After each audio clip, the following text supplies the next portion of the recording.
Good morning, this is Omar Nas, I'm the board's treasurer. Welcome to today's meeting of the New York City Water Board. Just like we put the record, the meeting is being recorded. We have participants here including 255 Greenwich Street.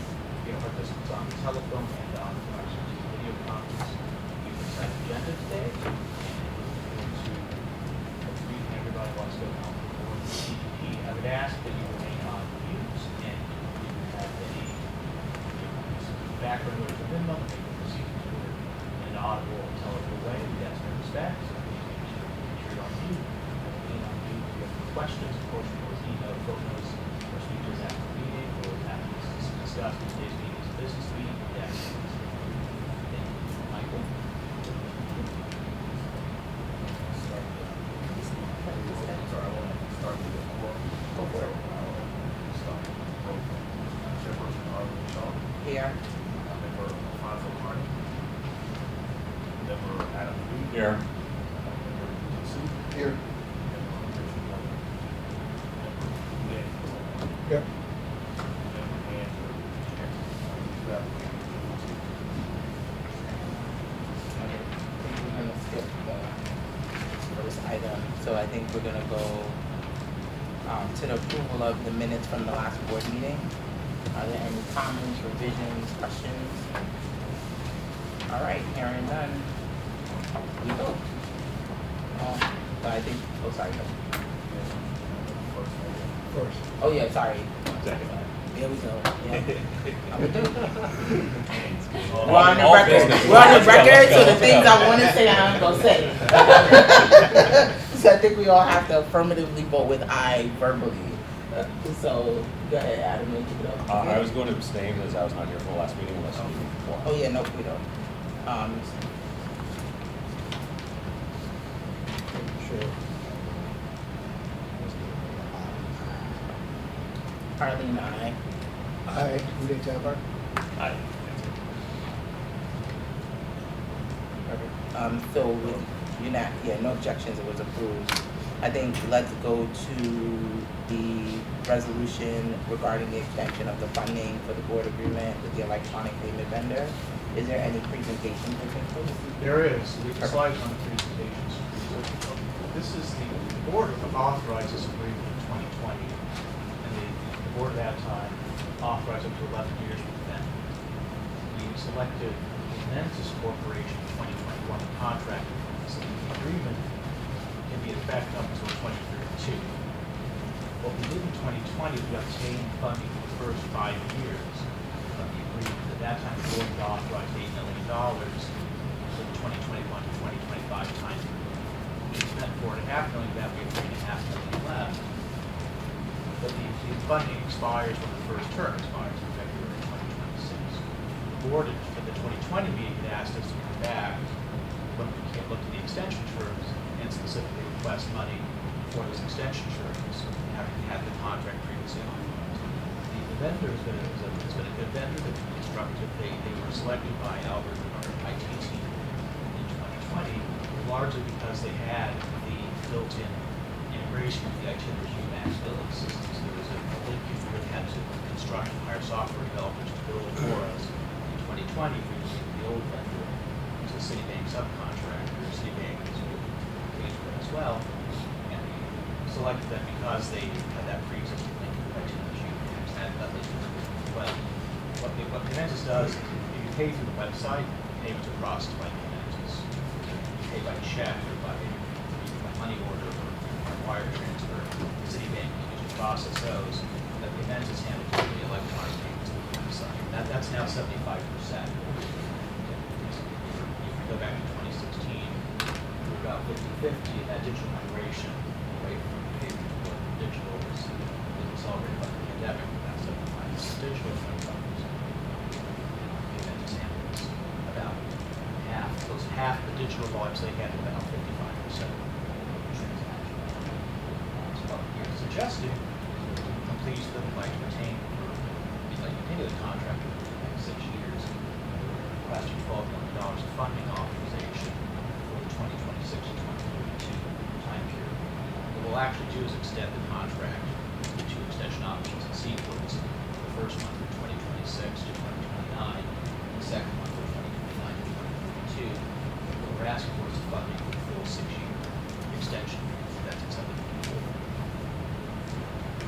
private to extensions now? There's not related to extensions? What we do with the board contract is we typically have a sequence of extension options. It just helps us with the vendor, usually the vendor raise the vendor check-in. It helps just the vendor to know we don't want, we tell them, we monitor performance, we want to make sure that the vendor's performing, we're anything we want to negotiate for, it helps us to not have some leverage in that prospect of that, and again, have different extension of vendors. So it helps us in terms of vendor relationship management, just to have this periodic check. Yeah, that's, you know, we have, the performance so far is indicated, we need to keep the those integrations such that part of that. Right, my question wasn't why the two buildings before. My question was if it was two options to extend, why like approve now those like 6 years at once versus the original tranches of 3 years?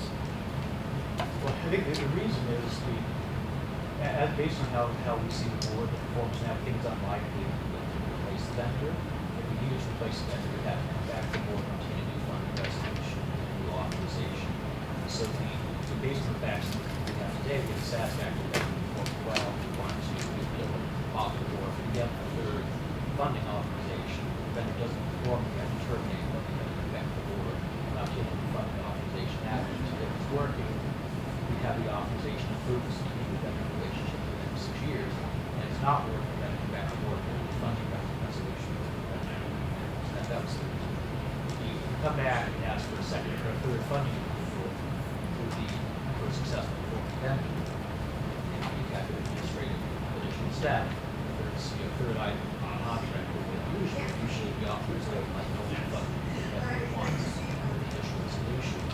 And the exception was made last time the board's request and have 5 and 6. And it didn't strike us as necessary to come back to the board for third approval, and that's out of the ordinary. One of the reasons we asked for that approval would be a positive message. And it's not a positive message we have to replace the vendor. If we come back to the board anyway with bad news, it could be a funding resolution. Because that's we don't want to come back to the board for time, it's good news. And the bad news, we have to come back to the board. Just gives us more flexibility on a day-to-day basis. If there's a problem, we come back. If there's not a problem, we just keep going.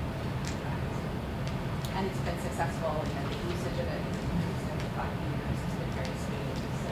You're not signing a 6-year contract, you're signing a 3-year extension. Correct. We Yeah. knew that 3 again, year. we're just authorizing it if Correct. you're happy, Yeah. do it again, Go and if ahead. you're not, Correct. come back to us. Yeah, I mean, if that makes sense. Maybe we do the resolution with the idea that you guys do a check-in, but not a formal. Yeah, absolutely. Yeah. We can apply for resolution and then commitment to. Yeah, just, Yeah, and just, and I'm assuming this is maybe primarily because of inflation or something, but the initial was $8 million for 5 years, and this is $12 million for 6 years, the increased annual cost. Correct, we're accounting for the possibility of that ongoing paper to digital migration, and the risk is we have, right, some of our largest payments come in by wire transfer, and some of those large wire transfers start coming in by ACH, they can in theory come in So- through the website. At the present run rate, so the initial money was estimated based on assumed run rate. So this latest tranche is based on the run rate it's seen just in the last year, because it's obviously higher than the beginning. And it actually would end us with a run rate of about $9 million, and truly the $3 million is contingency. If we don't spend it, it all goes right back into How is it spent? Is it just off some amount of Transaction. It's 97% of those ACH payments is 50 cents in ACH. Got it. So if it doesn't get Small spent, it amount. goes back in. So it's not an increase in rate, it's an increase in volume. Exactly. Just gives you Credit card flexibility. payments being paid for, and then if there's a return date, it was fund, And those terms are in the contract. so it sounds like we'll amend the resolution to say we'll do a check-in in 2020 before the year. And I guess I'll just say, like, I'm not opposed to this. I don't know the details around this. It just seems like it's a really long time. I used the electronic payment system. It's okay, but candidly, like, I don't know. I don't understand parts of it. I think like one's going to change a lot in years versus 6 years, and I just think these are unusually longer contracts. I think for software vendors. Things change so quickly. And, Yeah, they've been fairly innovative. I mean, they were one of the things we asked for is we do more than additional wallets. So they got us, Venmo, PayPal. So people, if they have Venmo or a PayPal wallet, they can pay that instead of that credit card or ACH. And for us, that was innovative. We used to have to basically ACH wire and checks. So that was, they got us. I guess that depends on what the comparison basis is, like relative to the war versus like when the world is happening right now with payments. We had actually a consultant look at that for us. We're not, we don't accept this, we don't accept, as many payment systems on the vendor, but most water utilities are still ACH instead of checks, but compared to most water I utilities. understand, I just don't think that's a good comparable basis, and like, against most water authorities, yeah, this is still like, just imagining the spend on that, like, I don't think it's a hard system to update and to resource for this, and it is still a lot of spend. I mean, relative to our budget, it's not. But Yeah, I it think is point a huge taken that we, expense. like, I think, I totally appreciate what you're saying in terms of like, technology's gonna change, and obviously that's something we're interested in the agency as a whole, and we should always be looking for new opportunities. So I think it's a good thing for us to think through. Ironically, we're actually the offer the most payment terms of any city agency. I understand, believe. yeah, and maybe the water was in your past, just that Yeah. in rails are totally Yeah. different than Yeah, they will be, they will be. It's now from 5 years ago, 2 years ago. And the nice thing is that the vendor we work with for the billing system is actually a very, like, progressive, sort of up-to-date, changing vendor in a positive way. They're always looking at new technology. So we actually might have an opportunity to integrate more with them because they're a proper vendor that we control the main billing system, right?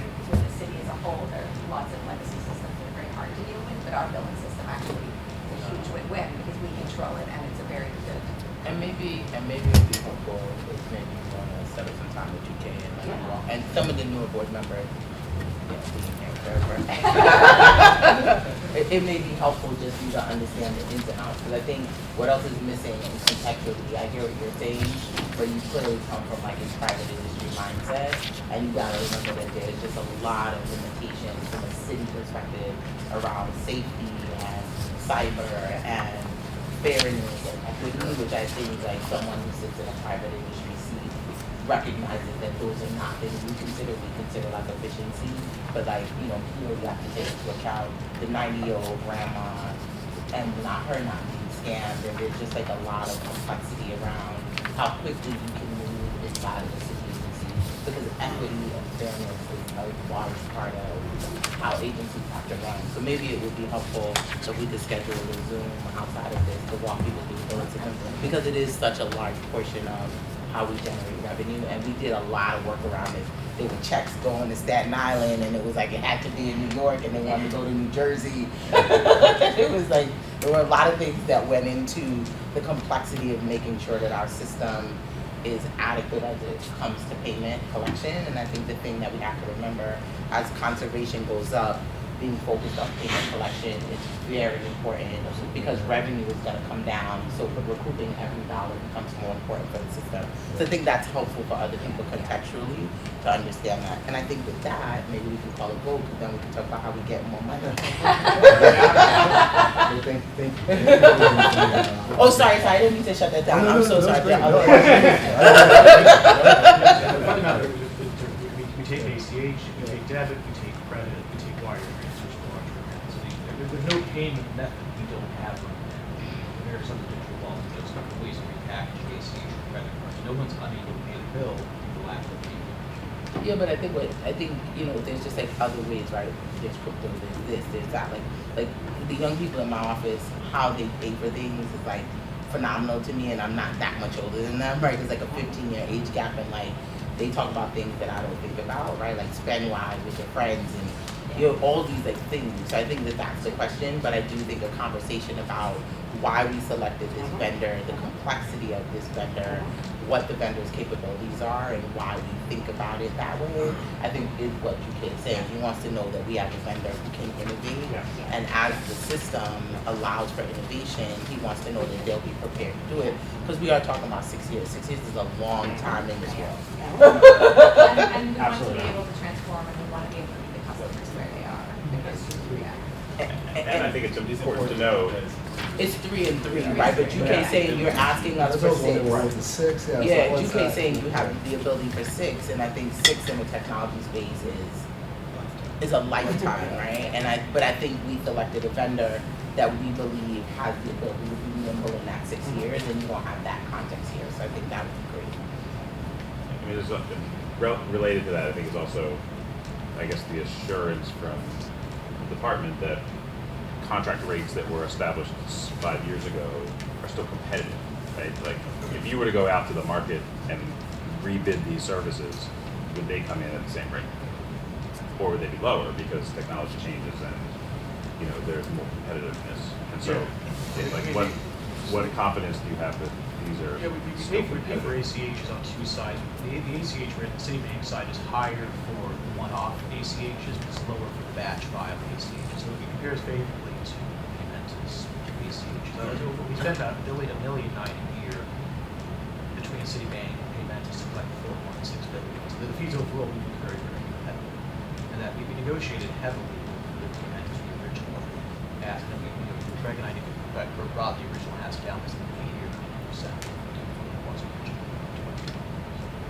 Yeah, we negotiated very, very hard, but not 90% of the original. That's what And what would be helpful if we add to that meeting is just walking people here through how onerous it is to bid a new vendor. The whole procurement. The procurement process, right? Like, and I'm not saying that you need to beat people over the head, but like sometimes the cost of new implementation, the size of the system, the complexity, even if you're paying 10 cents more, it makes sense relative to the difficulty of replacement.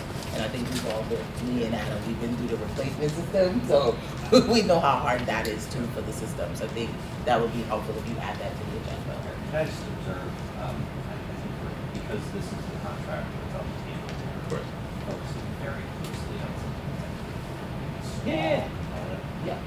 And I would suggest that what this points out is maybe a broader update sometime in the first quarter of the entire electronic way that Yes. we interact with customers, Yep. which is actually far more, to be honest, Yeah. than the specifics of these syndication transactions. Thinking about my EDP, as you all know, 2 years ago, we went to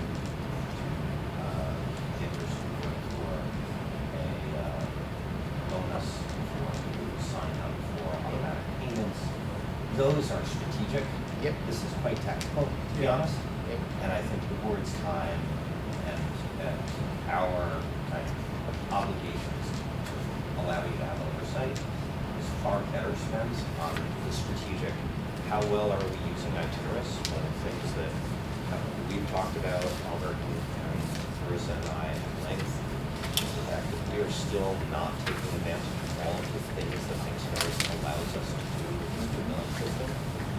That is truly strategic in terms of our customer interactions, and I would just encourage the board to focus on that and push us to focus on that, which is strategic. Which is why I think just talking about this system in general, right? I think we're now at an inflection point where there are more newer members on the board than legacy members, and I think that's important.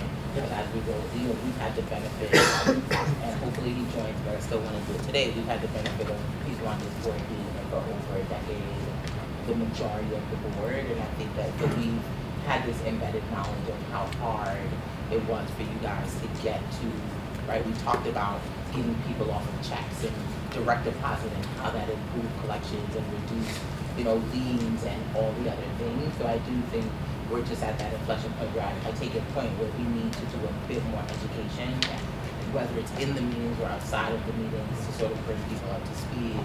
Because I think for a long time we've had the benefit of a board that has been together for more than a decade. And if I could, I think the flip side of that, something that Rich particularly, we've had BCS talking to condenses, and I think part of what we need to be doing, and you're totally right, there are a lot of organizations out there to which we are not confident, right? We are never going to be as nimble as a new startup that only has to address 10% of the market that doesn't care if all of its customers are below the age of 25, right? However, I Verizon, Con Ed, regulated utilities with a profit motive, those are our true comparables. We struggle under some procurement constraints that they don't, but they have the same universal service requirements, and I think that's something that we have been doing. Background, Con Ed can help us think about that, and I also it's useful in terms of pushing us to think about what really great looks like, even if, as you observe, that may not all be available to us if we still. Maybe we could think about like the educational pockets where we have lighter, agendas just to help people come up to speed. Perfect. So, oh yeah, can I get a vote?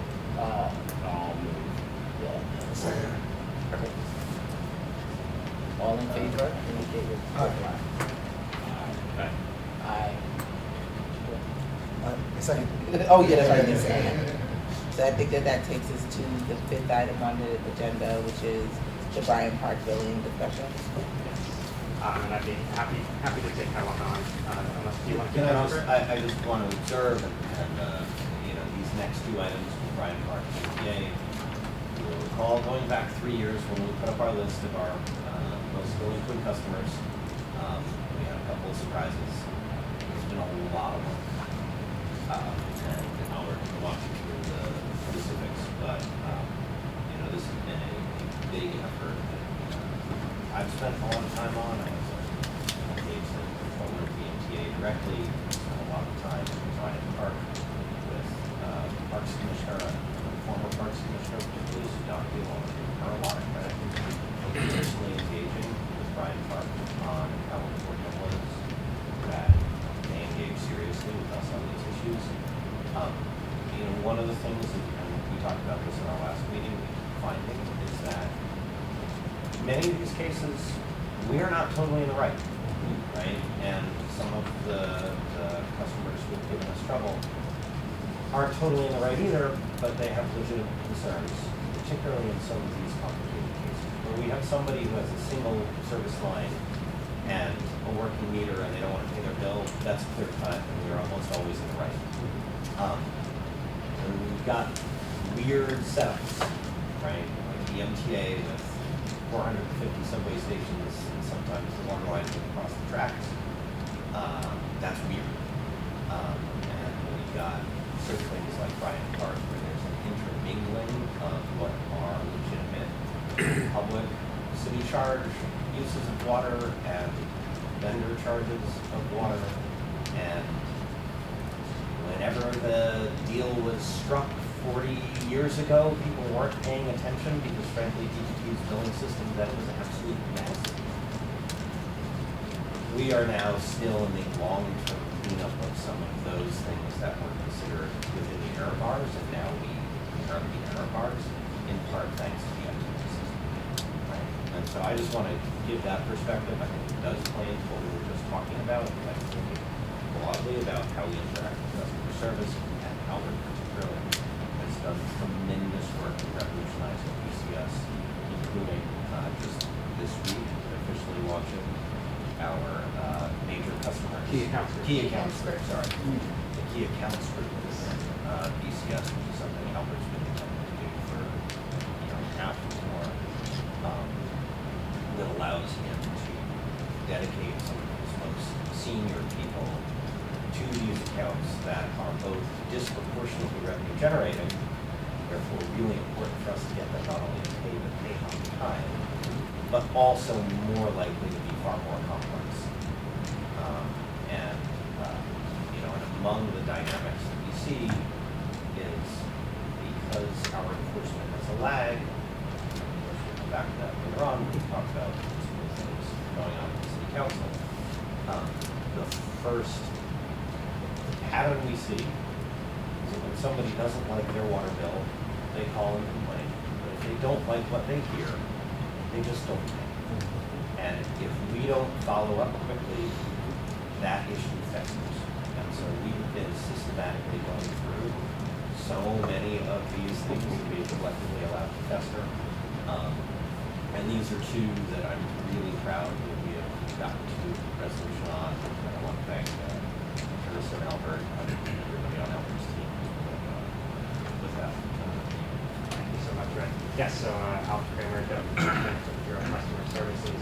And I just want to build on that intro that Rick gave, and also really appreciate the support from Rick. We've never had a commissioner who sort of dove in and cared so much about revenue operations, and also Jeff Scott, congratulations on being role. And thank you for illustrating that connection between complexity of our billing system, and really that connection between customer service and collections, right? For a long time, it's been viewed as two separate things, but it's really all one and the same within our meter to cash profile. And so the first resolution that we're bringing is talking about one of these long-term delinquent, really thorny cases of Bryant Park Corporation. And essentially, this is Bryant Park is a park, but it's essentially like a leased park to a private operator for most of the park. And so you've got parts of the park that are clearly commercial uses, right? You can go to like an Oval Cannon or Cotidian type of thing and purchase. That should be paid for. And then you've also got public uses which are covered under the city charge, like irrigation, right? And so for a long time, stemming back to roughly around 2012, we were in a dispute with the concessionaire, or the overall private manager of the park. And it was due to cross-connected metering, and one of the difference makers here was that Rick, working with the commissioner of the Parks Department, got everybody on board to actually take a serious look at this. So we started working on this really in earnest in early 2024, and we were able to do two things. One was, by emphasizing that there are consequences for non-payment, we have the right to terminate service when there is non-payment. We were able to facilitate payment of $275,000 from the vendor. This is a good faith payment, saying there's no objection to Rick's point that there was some money owed, but without anybody paying attention to the matter, it just gets ignored. And so then that brought the vendor to the table. And then the second piece of the negotiations, which was to understand how is there such a discrepancy between what they think they're using in terms of water consumption and what we're seeing on our meter. Because they were sophisticated enough, and rightly so, to sub-meter on their own. And they're saying, we're seeing one thing, you're billing us another, and this is the point where it gets complicated to Rick's point. And we have to have the humility to acknowledge, were there things where on our billing before, can we have an open mind to say, yes, if you bring us data, if you engage with us in good faith, we will engage back in good faith and find a practical resolution. And it took a commissioner being so involved to get us to that place. But we're at that place now where over the summer, Bryant Park Corporation actually invested in a subsurface plumber. They did essentially like radar investigation underground to understand how their plumbing was done. And they realized that there was cross-connection where they didn't realize when they were doing irrigation that they thought was on an irrigation line covered by the Parks Department. Turns out that it was actually connected to the commercial line. So that's why our meter that was covering the commercial line, we're saying this is commercial usage, and they're like, no, it can't be, and they just didn't really understand the guts of their own plumbing. And some of that's because when they were given the park in the 1980s to administer, the Parks Department didn't fully understand all of the, so it's like, it's a dynamic situation, which is all to say we're now really excited at a place where we have an understanding of what that plumbing is. We're going to enter into a settlement with them, and this is not, a huge money-making driver that's going to change, our revenue forecast. But what it is it's an important point of cleaning up debt that a lot of this was interest for a long time that was compounding on something that was actually cross-connected usage, which is almost not real in terms of debt that's truly collectible.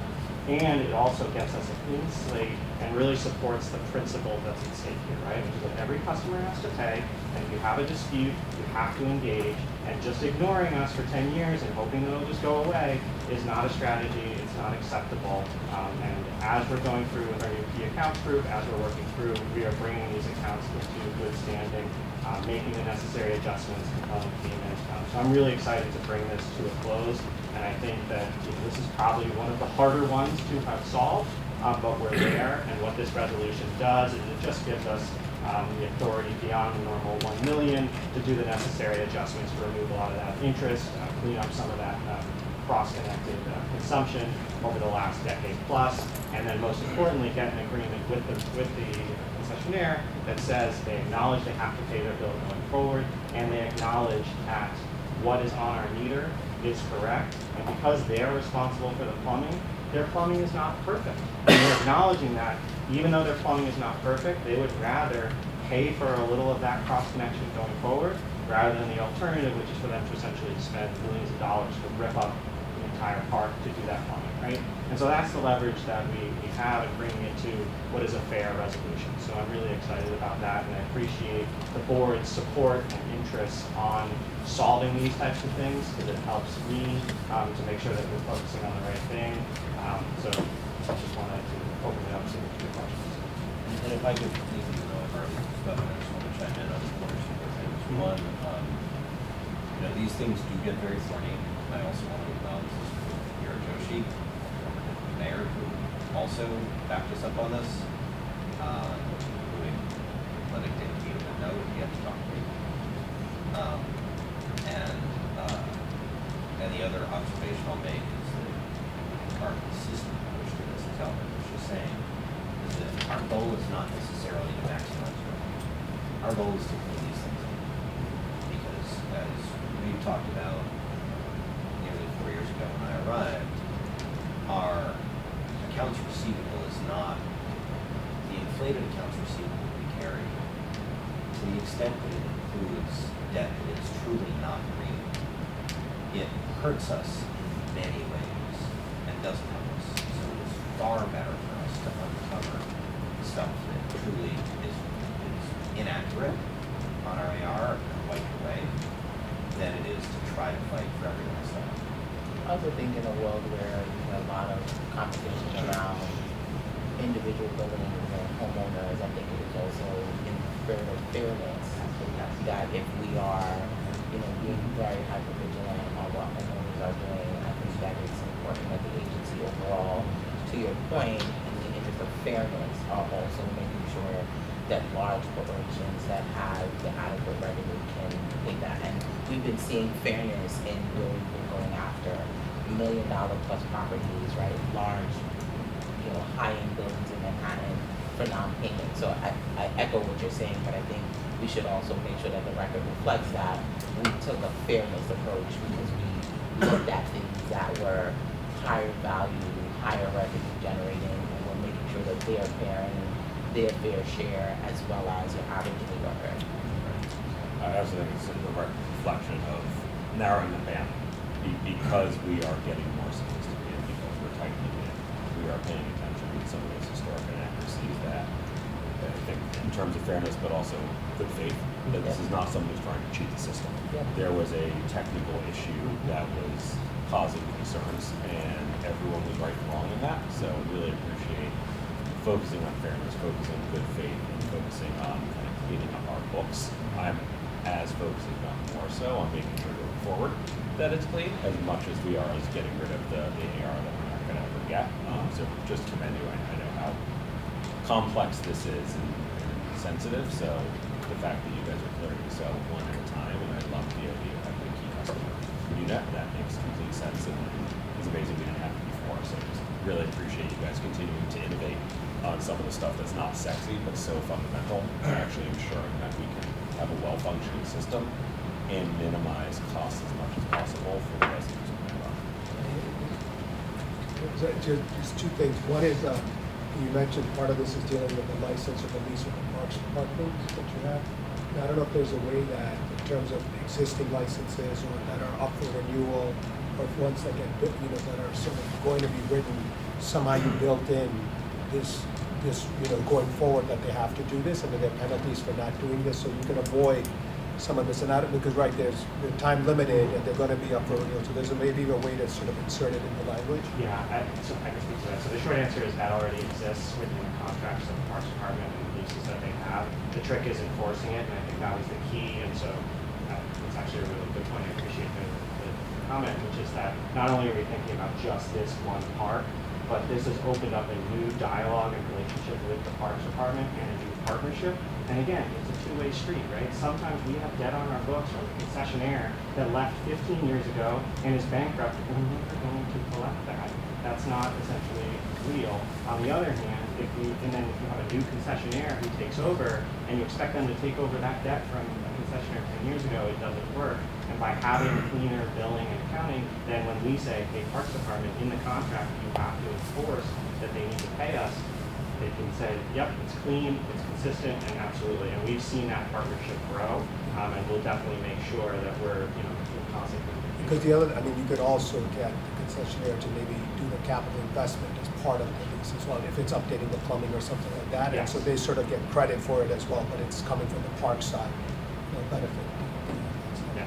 Just the second question was, just in terms of this, this sort of special clients group, like, have you sized it, like roughly how many you think it is, or like? Yeah, so right now we're starting small, it's around a 5-person team, and we're gonna expand it over time to somewhere between 10 and 15. No, I'm saying in terms of the actual customers out there that you think. Yeah, so we've been piloting it over the last few months. We have a pilot population of about 800 customers. Okay. And then that's in addition to our team that was managing sort of these institutional customers like Port Authority, MTA. We've been reinvigorating that. And sort of the message I've been giving my team is that this is something that as we're successful, you clean up accounts, you get good billing, you shouldn't have to interact with customers too much for years, and you keep expanding from the inside out, bigger and bigger, and then we'll get to a place where we have a significant. It's about 800 is what you think is sort of the initial. That's the initial, yes, but I think we're gonna get into the thousands by next year and continue to expand. And it's doing things in a data-driven way rather than being reactive, waiting for customers to call and complain.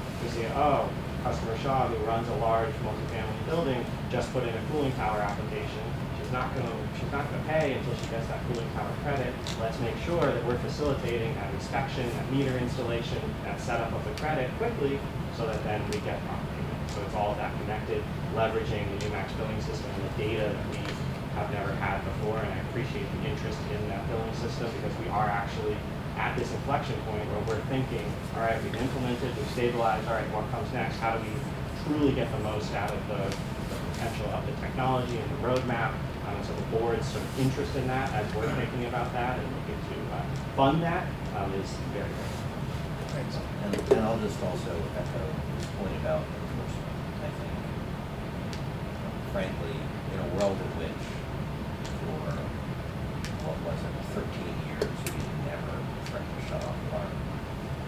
And several of you, this is right before we retired, but long-running issues for Bank State Park, where legend has it that the previous state's parks commissioner literally sat in my office and threatened one of my predecessors and said, go ahead, try to shut off all water, we'll get you the price.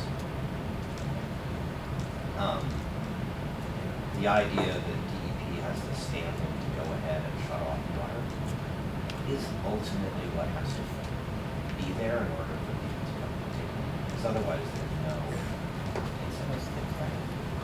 And so that has been, I think, a core to this. And again, I go back to the support that you all gave us, starting out wisely with the amnesty to demonstrate that we weren't just being negative, trying to help people, but then systematically doing enforcement in a fair way. Enforcement really is the backstop, because until they believe that there is some possibility that you would do that, there is zero incentive even to invest the time or the money in straightening these issues out.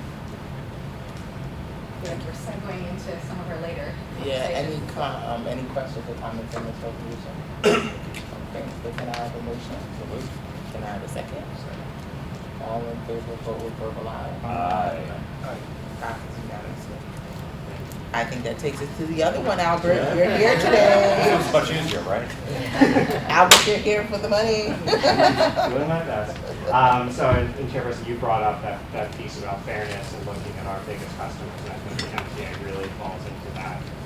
So, this is bringing together a very long process of getting them back into good standing. They started their dispute roughly around fiscal 19. They just stopped paying without a lot of explanation. May I have your attention, please? May I have your attention, please? Currently conducting tests on the farm system. Please disregard the tone of your ears. Should be seen.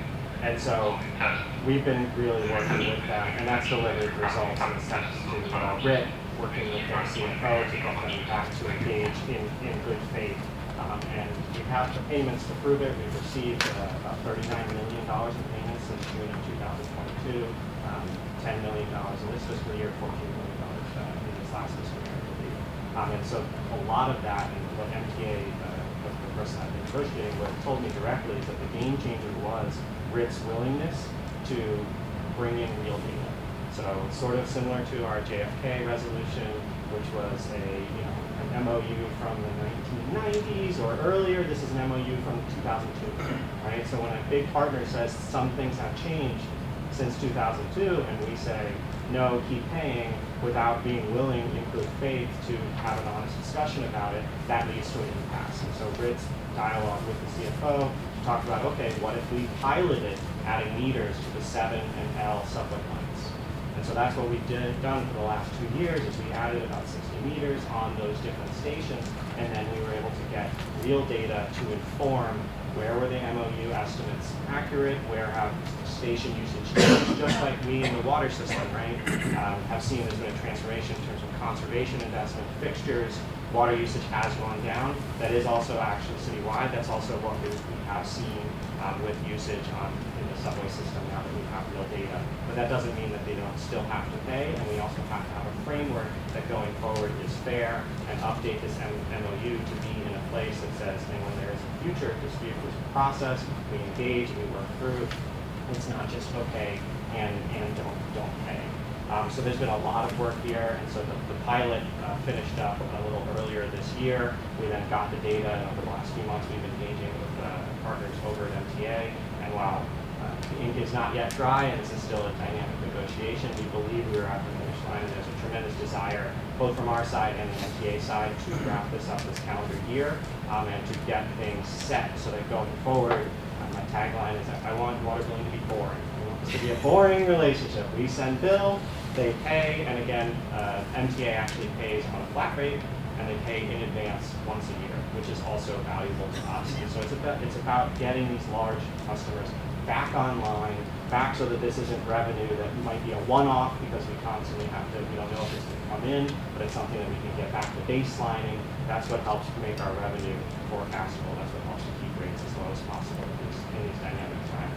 So the resolution before us is to give us a little bit more authority beyond what Narissa has, up to $3 million, to resolve this after any cancellation and rebilling of charges are done. And so right now the MTA has a $26 million balance. Considering the payments that have been made, that balance is going to come down tremendously. Again, this gets back to what is the real balance and how do we make sure that we have the right billing relationship going forward so that we consistent. And it's important. Yeah, no, one thing I wanted to add is the other thing that's great about sort of how this all transpired is the pilot that Albert's mentioning is an investment by us of something in the ballpark of $100,000. So, rather than having to pay the whole system, right, which is huge amounts of time, huge amounts of effort and money, through that pilot, which was monstrously cost effective, we've been able to come to this resolution with them. And, it's going to unlock these payments, and more importantly, as Albert keeps sort of emphasizing, it's going to get them in good standing and get us a way forward so that we can move forward together without that issues on the table. So now it's not truly a flat rate because it is going to be based on a sample, right? It is not complete billing of several hundred stations, but it is based on the sample, assuming that these are representative, and Albert and Steve gone through. We know a lot more about how water is used in subway stations and how terminal I mean, stations the are different. 5-year-old It's kid in me fascinating. is like, I can't imagine that there's water in the subway station. As an L train rider for 20 years, I was like, Well, is there water there? What is the Besides, like, dominant- the cruddy stuff. What is all the that. dominant use of water? Is it just bathrooms or? Yeah, so the Their bathrooms? Right, I mean, like, that's what what is the dominant use? So the dominant use actually is at the end stations. It's the facilities for the staff that do the cleaning, including the subway trains. And so the facilities for the employees. That is the dominant use. Thank you. And some of them have showers and things at Yes. terminal stations. The Oh. terminal. And what you just mentioned the outstanding balance, or at least what you were carrying, was like 26 million, Mhm. and that they've made some good faith payments. Yes. None of that's in the resolution. This is asking us, obviously, just to approve the up to $3 million that you might need to adjust in this. I think some of that context would be helpful in future resolutions Sure, of, sure. you know, just what's the total amount, what were the, you know, good faith payments, not that we're approving them, just as context, because it just looks like we're approving you to not collect money, when some of that context is really helpful that this is a smart resolution. Absolutely. Is there a way we can ask that? Yeah, absolutely. We can, do it this one. Yeah. That's fine. Great. Thank you. So you want, so what was it, it was 15 million this year and 10 million last year? Or maybe about 14 million, sorry. 14 minutes. 14 last year and 10 million this year. They paid. Yeah, that's they right. paid payments on the basis that that was a rough estimate of what the office fair, Yeah. on the assumption that as we were doing this, that would unlock those first payments. So just so we're clear, you wanna add whatever good faith payments have been made for both of the resolutions where we're giving some wiggle room? Yeah, I think it's helpful. Yeah, no, that's what I'm where- saying, yeah. Yes, So, like, so we're like gonna the- approve. the outstanding balance and any good faith payments that were made, just so we see the full. Well, I'm spectrum. asking, do you wanna go back and put that same amendment into the Bryant Park resolution? So because it's in the public record that we've talked about, I didn't necessarily think we had to adjust any of that. It was feedback for future resolutions Got it, like okay. this. So I- no change, it's okay. We've gotten the information we need. Got it, okay. You're absolutely right. I appreciate it. Yeah. Yes. Okay, any other questions or comments? Perfect, so can I get a motion to approve the billing discussion? Can I get a second? Second. All right, everybody verbally affirm with aye? Aye. Aye. Passes unanimously. Emma, can you just check to make sure that Alan's not on there? Alphonse, do we have him on the phone? If you click the second bar, we can see who else is on there. Everybody's identified. No, it's not there. Okay. You guys wanna go to the update? Yes. Let's hear from Albert first. Oh, look at this, Albert, we're Yeah. here with you all day. How exciting. Yeah. Okay, so we got a lot to talk about here, and really the topic here is about the ongoing lien sale negotiations with the city council, right? And I think it's important to take a step back and sort of talk about what the lien sale is and is not, right? And as Jim Michelle, you said, really fairness. We believe that lien sale is ultimately a tool of fairness. It's to ensure that all customers pay their fair share so that we bring as much revenue as possible to keep rates as low as possible for all New Yorkers to ensure that we can make as many capital investments as we can and benefit as many New as possible. That's really what the lien sale is about. And the lien sale was reformed in partnership with the City Council back in 2024 in a way that,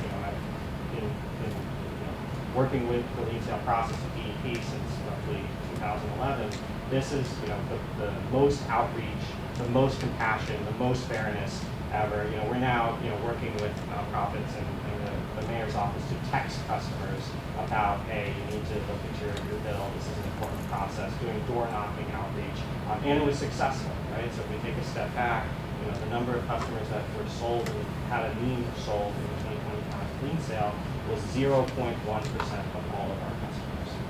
And considering the fact that this was the first lien sale that DEP had fully participated in since 2019, with the pandemic, the size of those backgrounds, the fact that we performed so well and we're able to keep so many people out of having a lien sold, that's always our goal, is to bring people back into good standing. And the results speak for themselves in that we brought in $180 million in cash collections, not from selling liens, just from a credible noticing process that got people. We had 10 times the volume of people coming to our borough offices than we had before. That people realized this was something they really needed to engage with.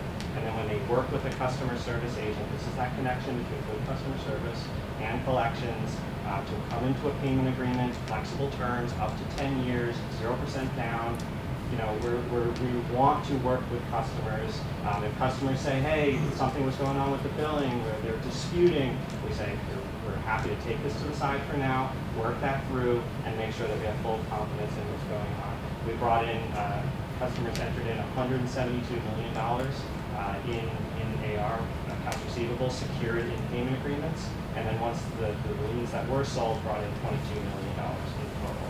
So it's a tremendous amount of revenue, and that really is you know, you all know better than anyone, we were looking at an 8.5% rate increase for fiscal '26. That enormous insertion of revenue is a huge part of what allowed us to come in at 3.7%. That's fairness, that's equity, that's, you know, for a lot of hardworking New Yorkers who are doing the right thing, paying their bills, to keep those rates low is something that I find personally rewarding, and we're constantly trying to do more.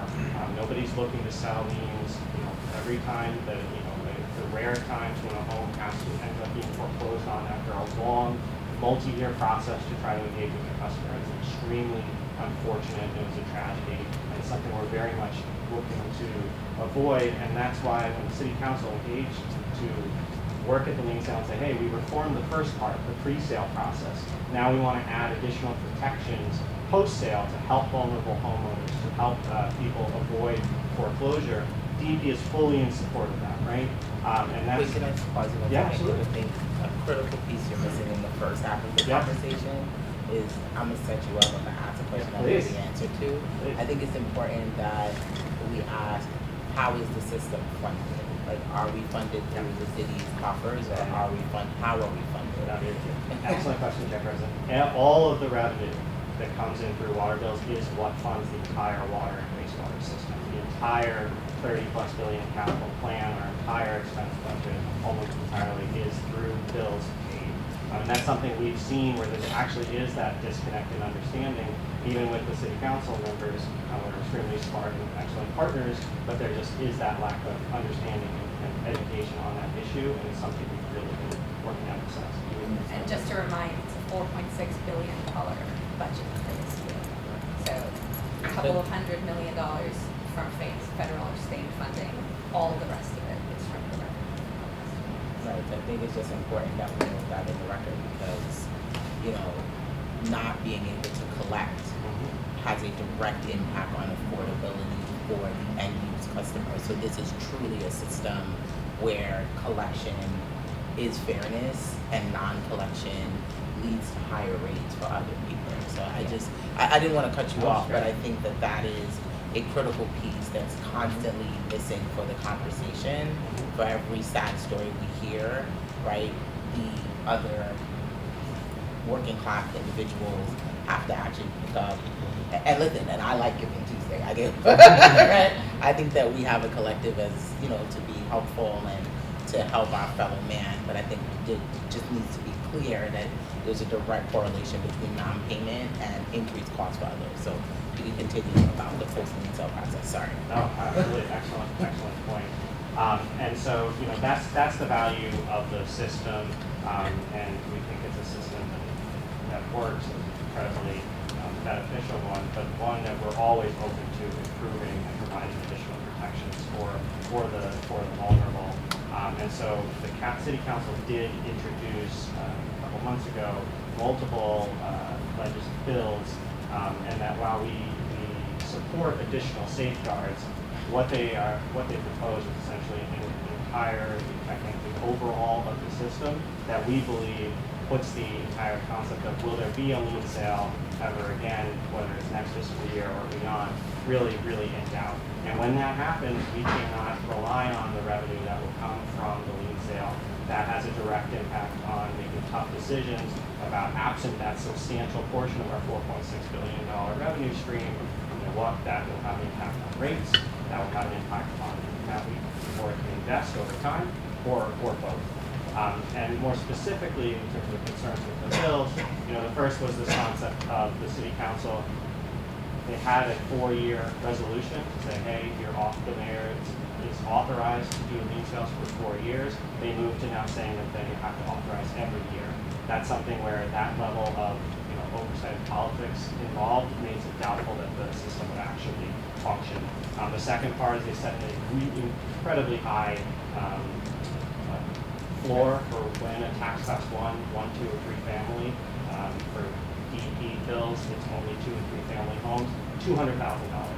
It would take almost a lifetime to rack up $200,000 in water and sewer bills to be able to pursue foreclosure. It essentially makes it so that it's not a tool for an enormous part of our customer base.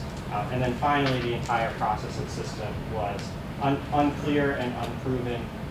relying on this concept of a land bank, which has never done tax lien enforcement in New York State.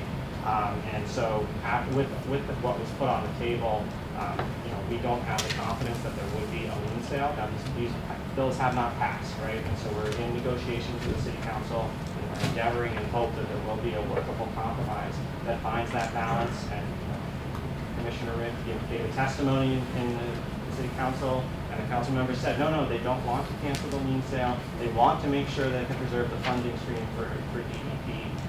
But the details there really do matter, and those negotiations are ongoing, and we hope that they land in a spot that allow us to be able to continue that process while also, again, being about fairness for all of our customers to keep rates low, but also to provide additional protections to the vulnerable. And then in terms of the financial impact, it's a matter of public record. We're estimating that it would be around $105 to $150 million a year. And part of this is we have seen when the lien sale has gone away. In the past, we've seen customers immediately stop paying over time, right? And so that's something where we've seen this, and in a world where, as you know better than anyone, we're projecting for next year a 7% rate increase. To have a deteriorating revenue stream beyond that makes that a really challenging situation. And finally, it's just about fairness, keeping rates low, and really differentiating between customers who are choosing to pay. In council testimony, Rick brought up, this was service terminations, but these mansions with swimming pools that are not paying their water bill, that don't pay until you approach them with service termination. We've seen that with the lien sale of folks that did not pay until we sent just even a warning letter saying lien sale's been reauthorized, and suddenly we're getting a tremendous amount of payments. It's really having that tool for folks who are choosing not to pay, and then having protections and safeguards and working with customers who are struggling to pay in a compassionate way. If I could add, we look at the past, we've had one instance in which this board 20 years ago had passed a mid-year rate hike because the lack of a lien sale led to a significant rapid deterioration of revenue collection. There was another instance during the Bloomberg administration, which board yearly did so. Right? I think we're already on board. No, that's when the whole board left. And, that was narrowly averted by the fact that between the water board meetings when that mid-rate hike was set in motion, before it had to be approved, the council actually reauthorized the lien sale. I think there are a couple of things that make this very concerning. And one is, as Albert was saying, as we've discussed at length today, the council is focused in many cases rhetorically on the fact that only a very small number of liens actually get sold, and a much smaller percentage actually get foreclosed. And therefore the logic is, well, this isn't going to interrupt anything. It just protects those last couple at the very end.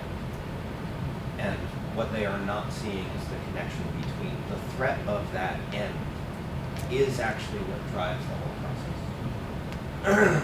And the clearer you signal in that legislation that said, you will never be foreclosed upon until you have $200,000 in debt, you're basically signaling to the market that you can run a tab up to $200,000 and there's no enforcement until then. Right? And I think there is a large portion of ratepayers who sadly will take advantage of that. And even if the council whittles that down to a number that is smaller, until it gets down to something that is only a couple of years of the average household's bill, do we actually regain the threat, the ultimate threat of enforcement that brings people to the table? I think the other thing that, what we've seen from history, and we saw it in the early 2000s, we saw it during the Bloomberg administration when that year nearly did mid-year, and we saw it during the pandemic, that what we've been struggling with, and as you know, despite our tremendous efforts, the amnesty, enforcement, all of these major accounts, it has taken us 3 years of effort even to begin to bend the curve on our accounts receivable, right? This has been a tremendous effort. There is huge inertia. What we've seen in the past is the perspective has been, well, we're not going to take the absence of a lien sale seriously until we see it in the revenue collection numbers. But at that point, we have already turned the corner and we have several years of inertia ahead of us. The other thing that happens, and this is just the reality, is that we and our counterparts at OMB look at revenues and look at the rates, and that shapes what DEP is allowed to spend going forward. And so it is not true that the impact on DEP's investment in the asset only takes place after we have seen a degradation of collections. That will take place the day we decide that a lien sale is not feasible, the day we decide that the lien sale is in. And so there is a very clear and present danger in these bills to our investments. The final point I will make, which I know several members of the City Council took personal umbrage at because they thought it had been targeted. But we did point out in my testimony that ironically several of these sponsors of these bills, their districts are the biggest recipients of the kind of investments that are most under threat from a degradation of revenue. I think some of them, at least initially, I hope we convince them otherwise, assumed that this was politically targeted. We had selected items in their districts because they were the sponsors. It's actually just, I think, a paradox of the fact that we've got council members who benefited from our relatively healthy collections and have not appreciated the connection between our collections and what we're able to do. So, for example, as you all know, our largest single commitment, not our largest single contract, but our largest single commitment is the $2 billion in our 10-year capital plan to build out storm sewers in Southeast Queens. Our first 3 efforts under our new systematic stormwater resilience strategy, which I'm tremendously proud of. We have $94 million in Diker Heights, was it? In any case, Diker Heights, which happens to be Councilmember Brennan's, $51 million, sorry. In Diker Heights, happens to be Councilmember Brennan's district. $390 million in Bushwick, which happens to be Councilmember Nurse's district, which is Southeast Queens, that happens to be the Speaker's district. And then $146 million that we just announced 2 weeks ago in East New York. Yesterday we announced the next one, which is $50 million in Prospect Park. Several of the neighborhoods that surround Prospect Park in Brooklyn. But the irony here is, as you all know, roughly a third of our capital plan is mandates. The federal and state government have mandates to make our drinking water ever safer. We're going to have an update for you on some of the work we've done on PFAS. Our biggest single investment on the horizon is the capping of Hillview Reservoir. So that's about making our phenomenally clean and safe drinking water that much more phenomenally safe and that much more phenomenally.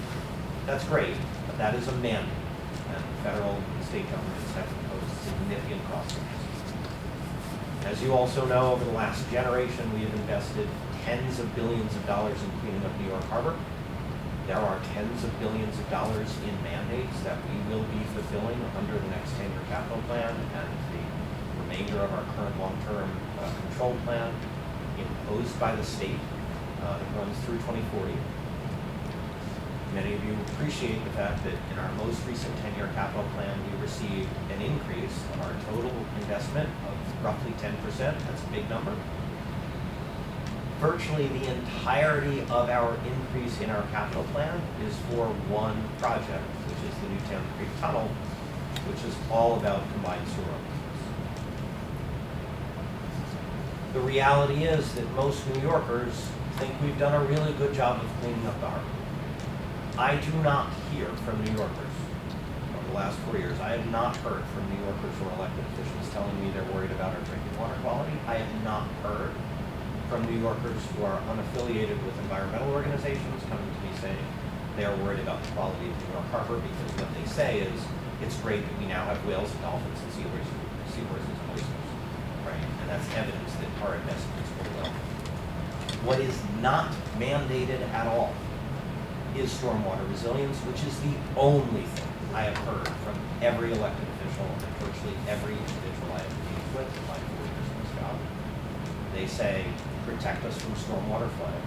As you all know, on October 30th, we lost 2 more lives to climate change-induced stormwater flooding.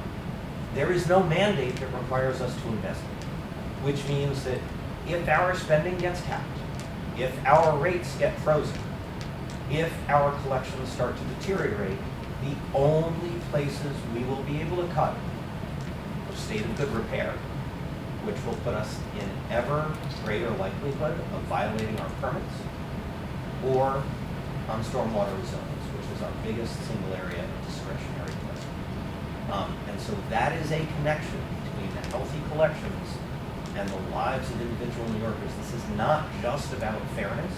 This is also about ensuring that DEP is equipped to do the one thing that every New Yorker needs us to do over the next decade.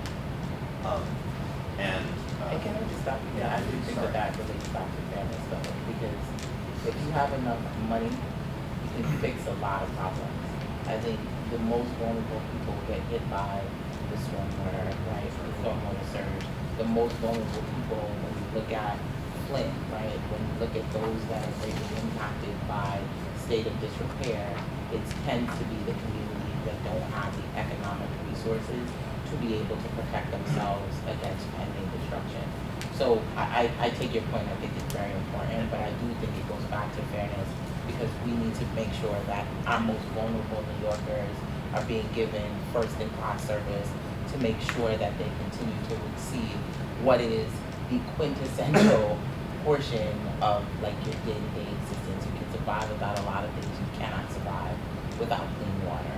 And when you look around the United States and you look at, you know, sort of, I won't name the states, fighting over what they know is not the real state line because they want access to the fresh water, right? And they're now pretending that that isn't the state border so that they can fight over fresh water. You know that this will be the human crisis that's going to exist in the next generation. So I agree with you. I just think that it does relate back to fairness. It does, of To course. make sure And our most vulnerable New Yorkers. And I just want to That's reiterate, the you know, service. happily, clean water is not our problem. Yeah. I mean, obviously it requires daily vigilance, but all New Yorkers receive effectively the same water. We're a unified system. It's one of the great equity strategies that New York City has delivered on is that rich or poor, you are still getting this fantastic water. But it is around stormwater. And the other thing I will just point out is I think that that you know one of the things that we have done, as you all know, we've identified these 86 neighborhoods that require remedial action to address stormwater flooding, to deal with the storms that we either have now or we will have by 2080. Part of the calculation we have used to prioritize those 86 is the flooding vulnerability index, which takes wealth into account, because we know that low-income households cannot rebound from a flooding event in the same way that a higher income. It's not the only criteria, but it is in there, and it's one of the reasons that you do see this list dominated by lower-income communities.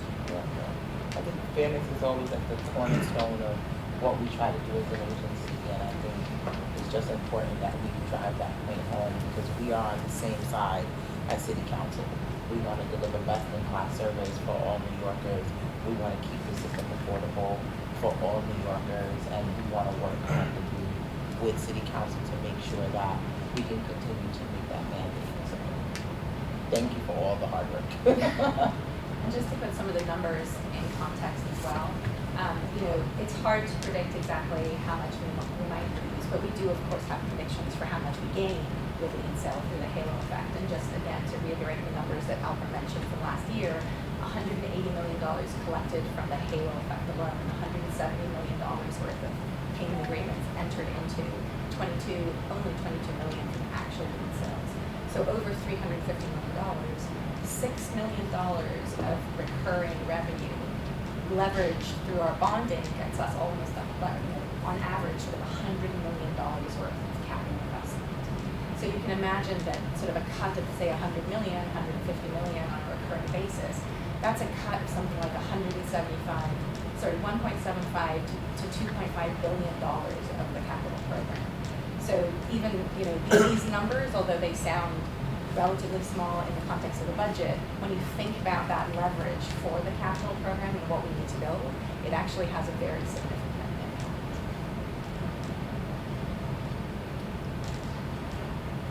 So we continue to engage with City Council, with our partners at the Law Department, with the Department of Finance. Michael's helping us very greatly. There's discussions over the next week. Our understanding is that the City Council may age the bills next week. We're in very active discussions with them, over this whole time. We remain optimistic. We remain engaged with them, but obviously we'll come back with updates to the board as things progress over the next week. And I just implore you to think about this not in the way of, oh, well, we can get by. Right? There's a lot that can happen that the sky will not fall. But the sky not falling is not the same as us having a healthy system, and it is not the same as investing responsibly in it. Okay, that's fine. Other questions? Okay, you wanna step on call out and take the position? Are you doing this presentation? No, our Yeah. I can use this. yeah, great, okay, thank you.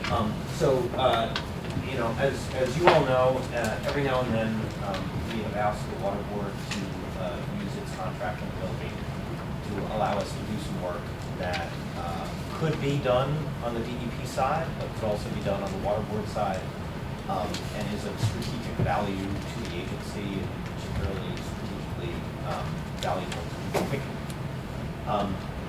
And this is, we wanted to report out, this is a level of detail down in the weeds that we might not otherwise bring to you all, except for the fact that we did ask you to pay for this one. So we figure it's fair to let you know that we spent your money wisely. As you all know, over the last several years, there's been a significantly increasing level of attention to regulation around PFAS, both in drinking water, and we'll see what happens in terms of ambient water. While we are pretty confident, cautiously always, but nonetheless confident, that our west of Hudson sources of water are safe, we do know, of course, that to a certain extent the Achilles heel of the entire CapDel system is Kensington, right? Because it is one part of the unfiltered water system that is in a relatively densely populated area. And so you all funded a study that allowed us very quickly to do a risk assessment of PFAS sources in and around the Kensington Reservoir. And our Assistant Commissioner for Source Water Protection, Shiloh Williams. Shiloh, are you here? You are. I see you. You come off mute. Yes, I am here. Good morning, everybody. So I'll turn it over to Can you hear me Shiloh, okay? who's in Kingston, and I We hear you thought it made more wonderfully. sense for her to dial in than to spend 4 hours coming here and going back. But I'll turn it over to Shiloh to give us an update on that. Sure, thank you, Commissioner. So hello, everybody. My name is Shiloh Williams. I'm the Assistant Commissioner overseeing the First Water Protection Program up here for the Bureau of Water Supply. I actually joined DEP about 1.5 years ago, and this study kicked off prior to my arrival here. Lori Machum, who is our chief overseeing our natural resources division, she was the project lead and project manager for this assessment. So she is actually going to walk you through the slides today. So Lori, I will hand it over to you. Thank you. Thanks, Shiloh. So good morning, everyone. Rick gave me a great setup. I appreciate that. So as Shiloh said, I'm in the Forest Water Protection Program. And some of you may recall I visited you back in October of 2023 and asked for this funding so that we could be proactive surrounding this PFAS issue. And we wanted to focus on this issue because of the increasing regulation of these compounds really in all sectors, but for us in drinking water. And we wanted to, as Rich said, focus our attention for this study on the Kensico reservoir because, like Rich said, that's the terminal basin. So all of that unfiltered drinking water flows through Kensico reservoir. So we wanted to investigate its watershed for potential sources of PFAS, and as Rich said, we wanted to evaluate our risk of exceeding pending federal regulatory drinking water standards. So this board-funded contract enabled us to act expeditiously and proactively, and we're grateful for that. So I visited you in 2023. The contract was awarded by April 2024, and we wrapped up work in July of 2025. So I'm going to walk you through a few slides. So just, Rich said it is a bit in the weeds. I tend to do that. But so just bear with me because I've summarized about 6 technical deliverables in 3 slides. So fasten your seatbelts. And is the slideshow showing for everyone in the room? Yes, it is. We're on slide 3 with you. Sure, so we can move on to the next slide then. So the first major component of that study was the source water investigation. So the AECOM was the contractor. This was a desktop evaluation. They gathered information from probably hundreds of sources. They went to agencies, DEC, DOH, EPA. They looked at online databases. They looked at the scientific literature. We gave them technical reports. So basically, they created for us a spatial database that I would say summarizing all of the discoverable information at present about PFAS in this important part of our system. They did this for the area that drains to the Kensico Reservoir, its watershed, and that's shown by that sort of inner purplish, brownish boundary. And they also did it for a 1 mile buffer outside the reservoir, shown by the dashed line. So then they took all of this information and used it to identify sites that may be sources of PFAS based on their present or historical uses or facilities. They did this using available environmental data, like where we know we've seen a detection based on all the research they did. They used their own knowledge of industrial processing, which industries use PFAS, how do they process it, are they open or closed systems, their knowledge of PFAS chemistry. We focused on not the regulated types. And they put all of this together to rank the sites in terms of their likelihood of being sources. And within the reservoir basin, they ended up investigating 19 sites. And good news is that 14 of those were determined to have fairly low likelihood or be unlikely to be PFAS sources. And of the remaining 5 sites they investigated and were determined to have higher risk or known risk, we already knew about them. So 4 sites were associated with the Westchester County Airport, which is currently under a DEC consent order to remediate. And 1 is a newer site, that's the DEC remediation site, also was part of the 19th Missile Defense Program and was converted to a Department of Public Works fire training facility, which would heighten its risk, and there have been detections there. So we have 2 sites, and we knew about both of them. So the good news is that we didn't discover any new sites that aren't already being investigated for remediation or already under remediation, and we have a thorough geodatabase for this very important part of our system. So moving on to the second part, we can go to the next slide. The second part of this, so we asked them to compile all this information, and then we also asked them to evaluate our regulatory risk. So we've never detected PFAS in the drinking water leaving Kensico Reservoir, but we asked them, can you take the existing data to estimate what that concentration might be, and so that would help us evaluate our future risk. In other words, how low would those regulatory thresholds need to drop for us to be at a risk of exceeding that? So to do that, they did a mass balance calculation. They took our reservoir inflow data. We have inflows from the aqueducts shown The boxes there, Catskill D and Del 17, those are the Catskill and Delaware aqueducts. And then we have sources from within the basin itself. Those are those streams. They're labeled, the stream names are shown in the blue oval shape. And so for those sources, we know we have some water quality data, we have flow data, so they were able to put together a mass balance analysis. So again, we've never detected, we have not detected PFAS in the Catskill and Delaware aqueducts. So the parts that are being collected from up in the Catskills, we have monitored, we sampled at the inflow of the reservoir, and it's always been below the detection limit. We do have detection to the streams in the basin. So to do this calculation, they took a conservative approach, and I asked them to take a conservative approach. I said, let's look at a worst case scenario. The detection limit for PFAS is 2 parts per trillion. Let's model this based on assuming we're at 1.9999 in those Catskill and Delaware aqueducts. And for the streams, they did the calculation based on the highest level we've ever measured in those. For pre-tip, they went out to the literature to sort of look at, to get an ambient value. So I just wanted to lay out for you that this is a quite conservative worst case scenario based on the data we have. And if we move on to this last slide, I can walk you through the results pretty quickly. So scenario 2 is the scenario I described to you before, where we're using that 1.999, which we haven't detected it, but we're just under that threshold.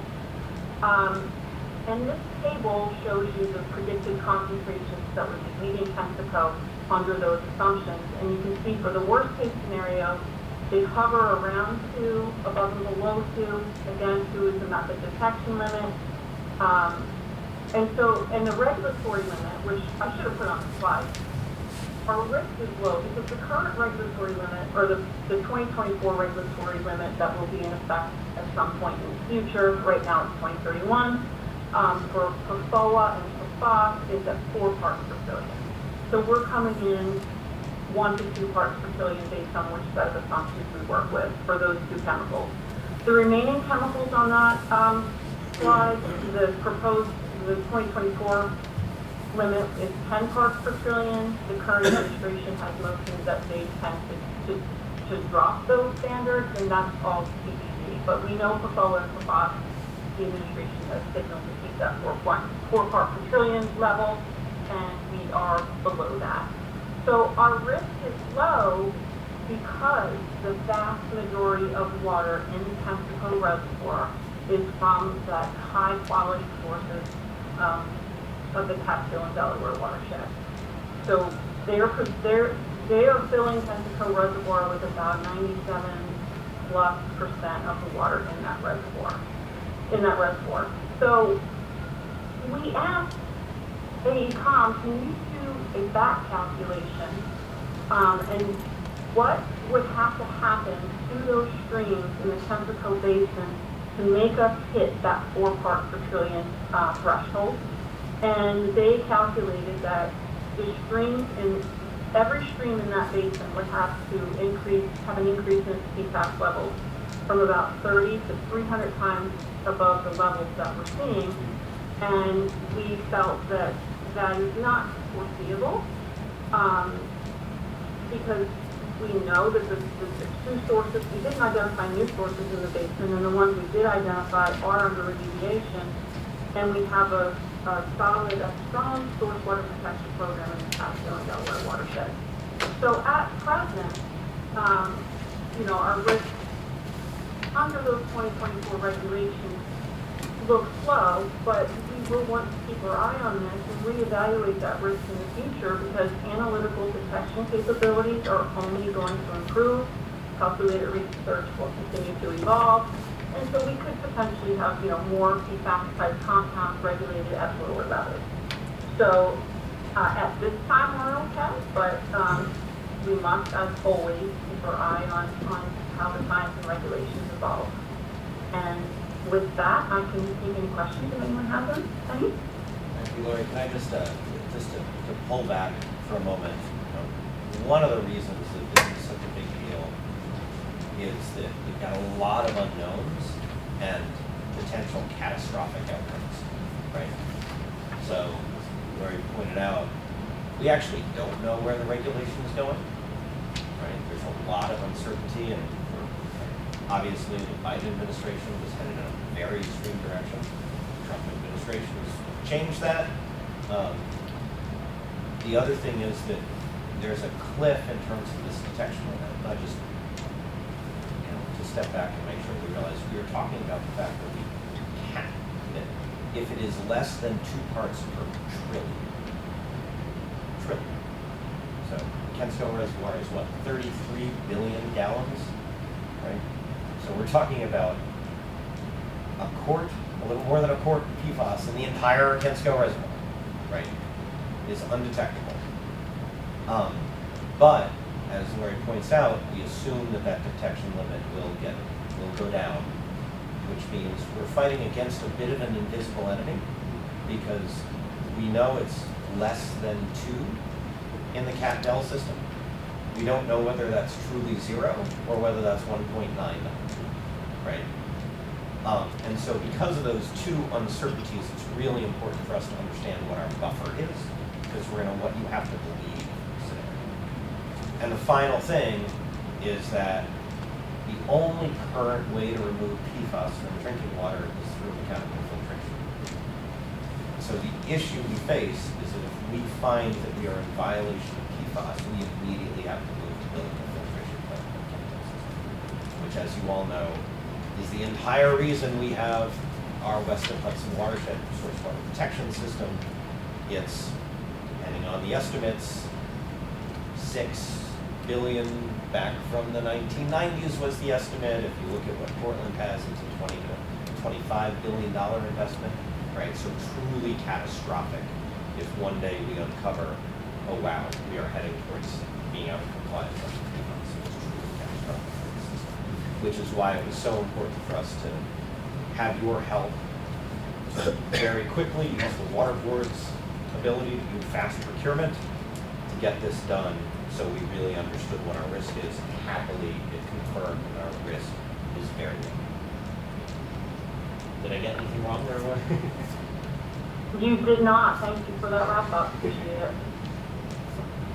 One question that's not necessarily about this is probably for the team here. Obviously, there's a lot of exposure, a lot of possible exposures to PFAS that are not drinking water. You know, like your own graph here shows all the different products that it comes from. What's the coordination with the health department on this to think about aggregate exposure to New Yorkers? Well, look, I frankly, that is, I don't like to say this very often, but that is not my department. The health department presumably is thinking about it, but one of the frustrations I have, frankly, with the way the regulatory regime has gone, and frankly, I think many of the environmental organizations has taken the approach that the places they have a hammer, they're going to beat on, and the places that might be more important but they don't have a hammer, they're going to ignore. And the risk here is because there is a clear regulatory regime around drinking water, we over-index on drinking water and ignore the fact that, as Roy pointed out, there's PFAS in rain. Like, we have so polluted this planet with this stuff that there's PFAS in rain. But we're going to assume that we must have 0 in drinking water, right? And we're going to spend unlimited amounts of money. It's frankly very similar to what's going on the service lines, where even though we have never had a case of lead poisoning in New York City connected to lead in drinking water, all of the cases of lead poisoning in New York City have been about lead paint. But because we aren't able to regulate lead paint and we are able to regulate lead service lines, the EPA is going to require water utilities across the country to work towards the complete changeover of lead service lines. We are not using a public health or epidemiological approach to any of these pollutants anymore. We are just using if you have a hammer, everything looks like it. Well, I guess that's my question, right? Like, so how can the EPA be working with the health department on this? to improve that approach? Or at least, are we sharing this data with them? We're certainly in dialogue with the health department, and I think just frankly, based on my last couple of conversations with the health commissioner, as you might imagine, under the current federal administration, they are under attack on any number of things. So this kind of long-term, relatively low-risk challenge is not top of mind. In fairness to them, and I think that's for all the right reasons, in a world in which basic things like vaccines are under threat. So this, I don't think, is something that they have been able to focus on a great deal, but I don't want to speak for them. I have a tremendously high regard for the public health team over at the Department of Health.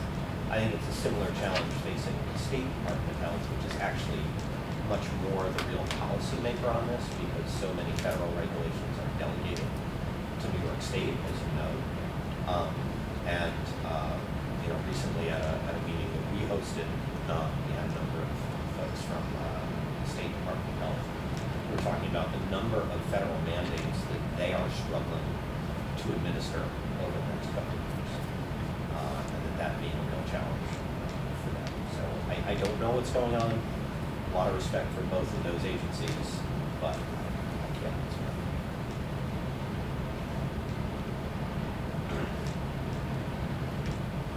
Good. Good. What do you want to do? Do you want to do it, or you want to wait? I think we could do it today and do it again next time, but now's not. I think it is just worth, for the record, all of us acknowledging, first of all, congratulating Arlene Shaw, the chair, and Mayor Adams' appointment. Tremendous service. I'm very excited about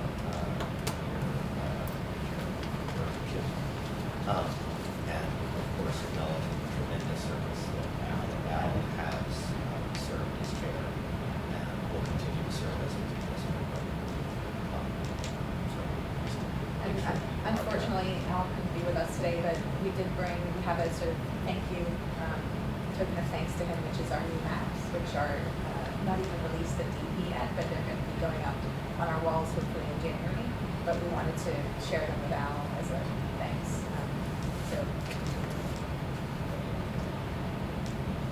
And if I could, and I think something that's going to be very important for us to give you all a thorough update on sometime in the first or second quarter is, what the PFAS effort links to is, of course, our ongoing need to ensure the robustness of our long-term water source protection systems.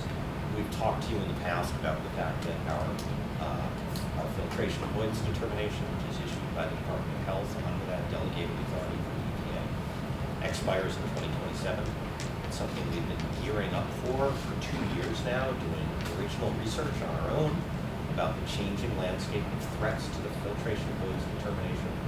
Shiloh and her team have convened what is now going on, which is a scientific advisory panel of third-party scientists from around the country, as far away as Arizona, who are reviewing the analysis that we've done for robustness. That was actually the meeting in which the Department of Health was present, because both DEC and DOH we've invited to be observers to that panel. That will inform 2 really important reports that will come out in the spring, one in March, which is a mandated 5-year assessment of the effectiveness of our source water protections, and then a white paper that we are going to come up with that will propose what the best set of programs for the future of the filtration avoidance determination will be. Among the things we have been pointing out to anyone who will listen is the fact that the threats have changed, that the filtration avoidance determination and all of our programs were very wisely designed in the 1990s to address the main threats in the 1990s. And since then, both the climate has changed and our infrastructure has changed. We devised these programs before we had a corrosive filtration plant, before we had an ultraviolet disinfection plant. We have programs right now in place that were justified on the need to reduce the level of Giardia in the west of Hudson water supply. Now we kill Giardia with the ultraviolet system. Those may or may not be cost effective going forward. But there are new threats because with stormwater runoff and the significant increase in wildlife populations, particularly in the east of Hudson, that means that where we have seen spikes in organic material in our system over the last several years, they've been not human, not agricultural, they've actually been wildlife sourced.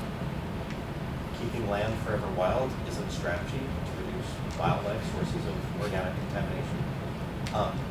And they've not been in the source reservoirs west of Hudson, they've been in the Kensico. Right? So one of our needs is really to shift our attention to the Kensico.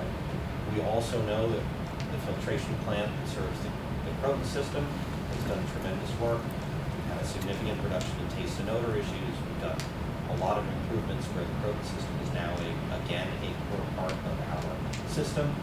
But as we pointed out to you, we've now identified road salt as a key risk to the long-term use of the Croton system. So all of that is going on.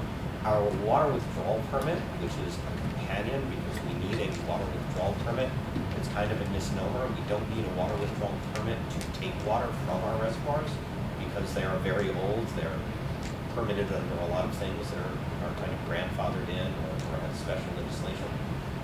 But we do need a water withdrawal permit to continue our land acquisition program. Our current water withdrawal permit expires at the end of this year. We have verified with the State Department of Health that because we have already achieved all of our land acquisition targets through 2027, we do not actually need the water withdrawal permit to be renewed, but of course, in good faith, we have been working with DEC and stakeholders to get that renewed. DEC has published a new water withdrawal permit. At our request, it is not a 10-year water withdrawal permit, it's a 4-year water withdrawal permit, because we want to be able very much to revise anything that might happen in a future water withdrawal permit to be consistent with new programs under a new filtration woods interpretation. Because the FAD actually has a robust way to assess existing programs and future programs, whereas the water withdrawal permit, frankly, doesn't have that kind of thoughtful process. In parallel,